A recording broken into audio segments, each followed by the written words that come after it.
cavando a caverna. Primeiro a caverna. Aí depois você tem que cavar o lugar que você quiser. Você pode cavar. Até embaixo da água.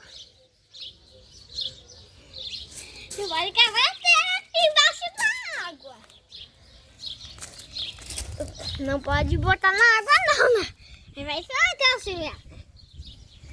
Olha aí. Vai com água suja.